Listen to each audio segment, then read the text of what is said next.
I speak in several capacities. The first is, of course, as a Member of Parliament. I've been a Member of Parliament since 1997, continuously, so this is 20 years. And in all of the 20 years, I've never witnessed anything like this. When there's been a government or when there's been an opposition, there's always been a speaker. The speaker has always been shown respect. And whenever the speaker has invited a member to sit, be quiet, or refrain or withdraw, that has always been complied with. So this is, we've set a new precedent today, or some may say we have descended to a new low. So that's in one capacity. The second is, as a former Speaker of the National Assembly, I can also say that the Speaker, from what I have seen, has taken all of the correct procedural steps, and it is for the clerk, if he feels that the Sergeant at Arms is incapable of enforcing the Speaker's ruling, to invite the police in.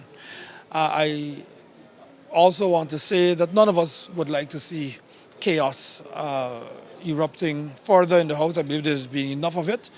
But at the end of the day, the parliamentary system we practice under is one where the Speaker is a presiding officer, and that presiding officer must be shown respect, and the dignity of the House has to be maintained. And so I would urge the members of the opposition to try to de-escalate the situation. The Speaker cannot be expected to assume the chair where there has been a breakdown of order, and we are in new territory here. So the reactions really are not good.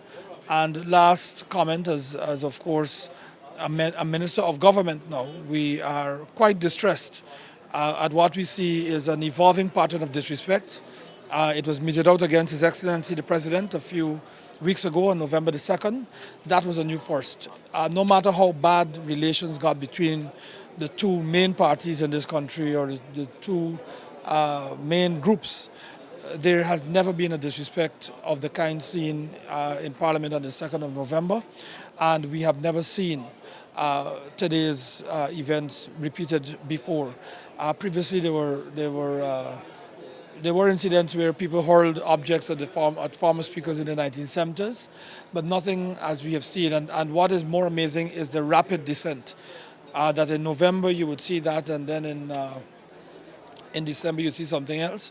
And we have to maintain order. We saw, of course, the Santa Claus coming into the House last Friday. So what I'm quite distressed at, both as Minister, as former Speaker, and as an ordinary Member of Parliament, is a fast slippage into disorder. And I believe that after today, the Speaker certainly has a duty to call in the chief whips and maybe even speak to the leader of the opposition and the President of Guyana about whether or not we want to continue to be a parliamentary democracy, to be seen as one, or whether we want to just be labeled internationally as a bunch of hooligans. But I think that the opposition now ought to de-escalate, remove themselves, Mr. Edghill, from the chamber, and then we can start to get our hands around this problem. Okay. That really is quite amusing. I'm surprised that it hasn't been taken up. The standing orders say that a maximum of 7 days can be, or may be. It is not compulsory, or it's not written in command language that it shall be.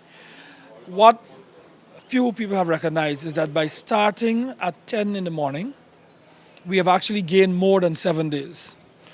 The standing orders are designed in such a way that the Parliament meets at 2 p.m. and ends at 10 p.m. But by starting at 10 a.m. every day and going until 10 p.m. for 10 consecutive days, 5 days, 2 weeks, we have actually gained more parliamentary time than the normal 2 to 10.